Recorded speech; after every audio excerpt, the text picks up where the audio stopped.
Hola, ¿qué tal? Soy Miguel Montenegro y en este video solo quería comentarles un poco sobre cuál es la lógica de esta serie de videos que voy a colgar en YouTube, en este canal, y obviamente sobre la pandemia del coronavirus, la pandemia de SARS-CoV-2. Y bueno, desde que empezó este problema, empezó realmente en diciembre, pero comenzamos a detectar casos en enero. Noté que la información ha ido acumulándose, el grueso de la información que tenemos en este momento ha ido acumulándose poco a poco y con una rapidez importante. Entonces ha sido un poco difícil mantenerse al tanto de todo lo que está pasando en el país de cada uno, nada más, y con mayor razón en los países vecinos, en países lejanos, eh, desde cómo prevenir el virus, cómo prevenir la infección, perdón, qué hacer cuando se sospecha que uno podría estar infectado, qué hacer cuando algún amigo o familiar, alguien en la misma casa podría estar infectado, y en el caso de infectarse también qué hacer.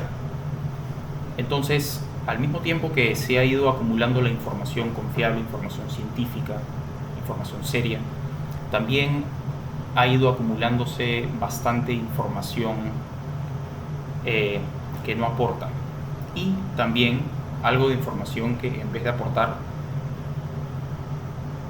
juega en contra de los esfuerzos que se están realizando para controlar la pandemia. Entonces, el objetivo principal de esta serie de videos va a ser dar información concreta, información práctica, información basada en la evidencia según estadísticas actuales. Va a ser información actualizada hasta la fecha de los videos que voy a colgar, y también romper un poco algunos mitos que se están construyendo alrededor de esta pandemia.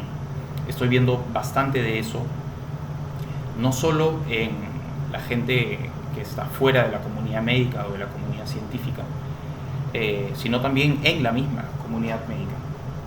Entonces, esos son los dos principales objetivos. Quería contar un poco sobre cómo ha ido evolucionando la pandemia, cómo la ha ido siguiendo en el tiempo.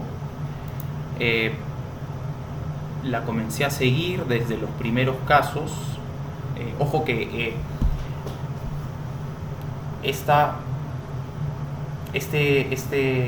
este virus comenzó a infectar gente en el 2019, en diciembre de 2019, en la región de Wuhan, en China. Por eso es que al nombre de la enfermedad se le puso COVID-19, porque empezó en el 2019. Sin embargo, los primeros casos han sido registrados en enero. Los primeros casos con certeza de que el agente infeccioso es ese.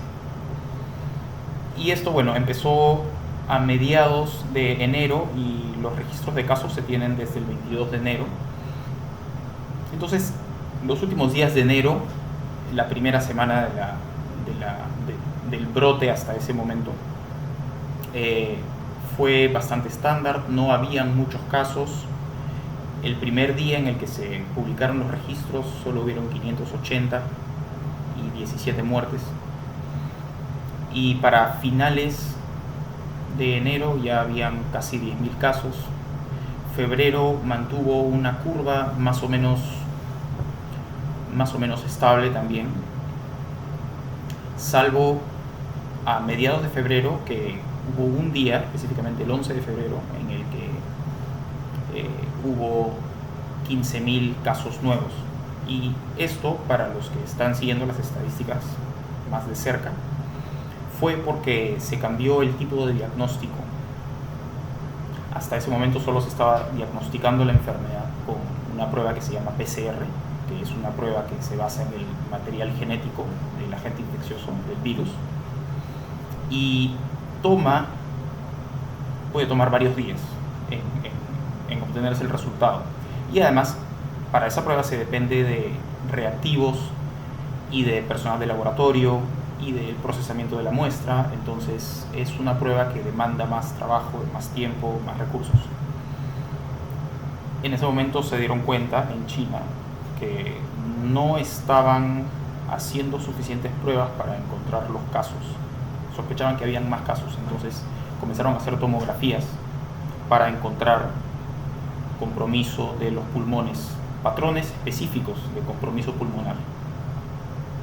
Y por eso es que el 11 de febrero hubo 15.000 casos en un solo día, 15.000 casos nuevos.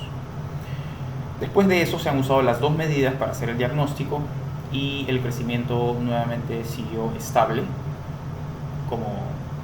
como el resto de febrero, y luego en marzo ahora ha vuelto a crecer aparentemente, o sea, la curva se ha vuelto a ser más pendiente. A finales de febrero la mayoría de casos siguen estando en China, pero hasta ese momento habían muy pocos casos fuera de China. Entonces ahora que están apareciendo cada vez más casos en otras partes del mundo, en otros países, y hay menos casos en China, entonces se ve que la curva inicialmente, que solo representaba China, comienza a bajar, pero luego tiene una segunda pendiente, una segunda crecida, por así decirlo. Y esto se debe a los casos que han ido apareciendo inicialmente en Corea del Sur, en Irán, ahora en Italia, España, en el resto de Europa, algunos casos en Sudamérica que también están creciendo. Y entonces esto ha ido cobrando mayor importancia. Yo recuerdo que incluso cuando empezó se veía algo como muy lejano y las noticias locales no hablaban mucho de esto.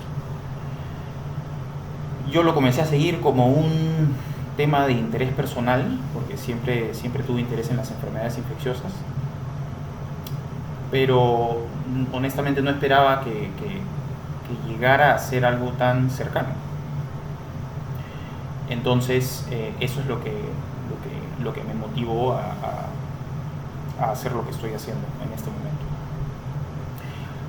Quería comentarles también un poco sobre la seriedad del tema, que tiene que ver con cómo se ha ido esparciendo la infección.